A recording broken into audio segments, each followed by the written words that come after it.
Imagine a goddess so potent, so powerful that she commands the ultimate venom, poison that ends mortal life. Yet, she is so misconstrued that she had to fight a relentless battle against human ego simply to claim her rightful sacred seat for worship. We invoke her as Vishahari, the ultimate dispeller of poison, Devi Manasa. Across the vibrant spiritual terrain of eastern India, from the ancient plains of Bengal and Bihar to the sacred hills of Assam and Jharkhand, Devi Manasa is not a distant entity locked in forgotten parchments. She is a living cosmic presence. She governs the delicate balance of human existence, the terrifying threat of the serpent's bite, and the life-giving promise of the monsoon harvest. Namaste and welcome to Chaturya. I'm K. Kumar, author and screenwriter, and this episode is part of our special Naaga series where we venture deep into the sacred history, regional traditions, and the ancient Puranic accounts of India's Naaga deities. And today we unravel the layers of Goddess Manasa from her dual origins to the epic battle of wills that transformed Indian sacred tradition forever.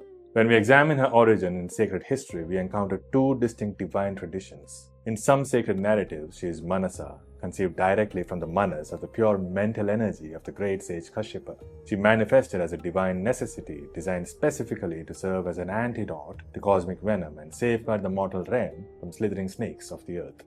However, in regional folk traditions, her origin takes an intimate form. Here it is recounted that her divine energy emerged from Mahadeva Shiva, when a spiritual energy touched a lotus leaf floating in the Patala, the realm of Vasuki, the Serpent King. Alternate retellings describe Vasuki crafting a delicate image of a maiden that breathed to life through the divine grace of Shiva. Even in the Mahabharata, there's a mention of a Nagini called Manasa, but we'll get to her story later. Long before sculptors carved her image into stone, the veneration of Devi Manasa existed in a raw symbolic form closely tied to the earth. Prior to the 10th century CE, anthropomorphic images of female serpent deities were extremely rare. The kind of sculptures and images that you see these days, it was not there.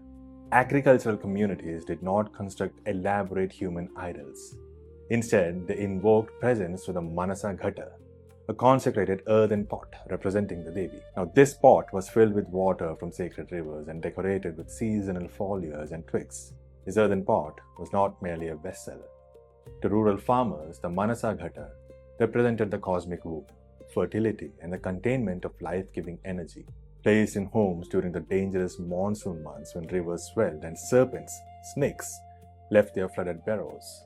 This pot served as an altar of absolute divine protection. And as centuries unfolded, a significant artistic and theological transition swept across regional traditions. The symbolic earthen pot evolved into regal iconography. Devi Manasa began to be sculpted in majestic human forms, seated upon a lotus, crowned with the ornate canopy of multi-hooded cobras, often holding a child upon her lap. This evolution was not restricted to one tradition alone. During the same era, parallel manifestations of female serpent deities emerged across different faiths. In Jainism, there was Devi Padmavati, and in Buddhism, there was Goddess Janguli.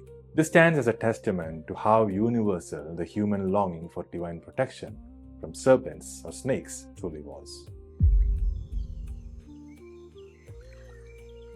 So how did Manasa's veneration expand from quite rural herds of the Sundarbans in Bengal into an undisputed regional tradition?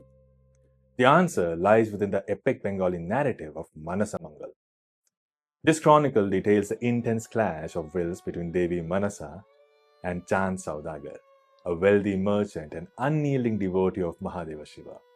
To Chand Sadagar, worshipping a regional serpent deity, a goddess like Manasa, was an affront or an insult to his devotion to Mahadeva. So he rejected her divine status outright. And this angered Manasa. And in order to establish her cosmic authority, it is believed that Manasa subjected Chand Sadagar to severe tribulations. She made her merchant ship sink into the ocean. His vast fortune started crumbling, and 6 of his sons died from deadly serpent bites. Yet, driven by unbending pride, the merchant refused to bow before the goddess.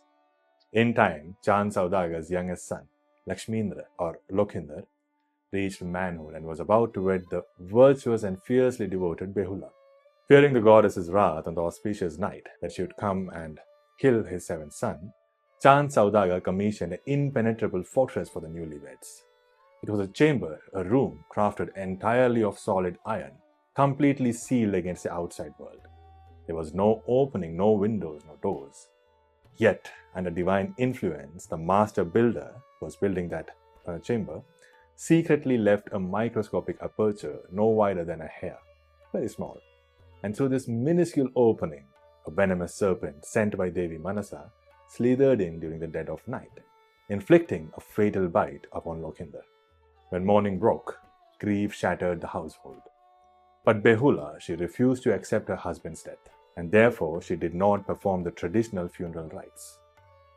In an act of unprecedented devotion, Behula placed Lakhindar's decaying body upon a raft built from banana plantain stems and set out on the river, drifting slowly towards the heavenly realm of the Devas. Month after month, facing decomposition and severe spiritual trials, she floated forward, and her mind was fixed entirely on divine justice. Upon reaching the celestial assembly of the gods, Behula performed a divine dance and presented her impassioned plea. She wanted justice for her husband.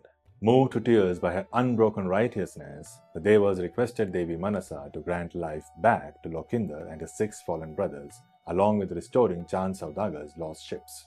Devi Manasa agreed, but on one condition. Chand Saudagar must offer his worship to the goddess. Faced with the miracle of his restored sons and the sheer endurance of his daughter-in-law, Chand Saudagar finally yielded. In a moment of symbolic reconciliation, the merchant offered a flower to Devi Manasa with his left hand, while keeping his face turned in devotion towards Mahadeva Shiva with his right, establishing a sacred harmony between classical scriptural devotion and regional tradition. Even to this day, when torrential monsoon rains drive serpents from their burrows, devotion to Manasa Devi reaches its peak during the month of Shravana. In the historic town of Bishnupur in West Bengal, the living heritage of this faith is showcased during the Jhapan festival, a grand tradition spanning over 4 centuries. During this event, traditional snake handlers known as Jhapaniyas gather from surrounding regions to perform sacred rites. Displaying dangerous cobras and serpents with deep spiritual discipline, they pay homage to the goddess known as Vishahari. Now, this was a story of Manasa from the East Indian traditions. But beyond this, there's a mention of Manasa from our Puranas as well, although I must say that this may be a very different goddess altogether. And according to this tale, Devi Manasa fulfills an indispensable cosmic role in Puranic history. She is the ordained savior of the entire Naaga race.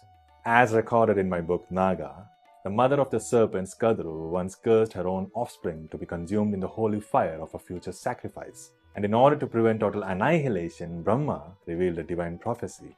The Naagas would be saved by a holy sage born from the union of the great ascetic called Jaratkaru and a maiden who shared his exact name.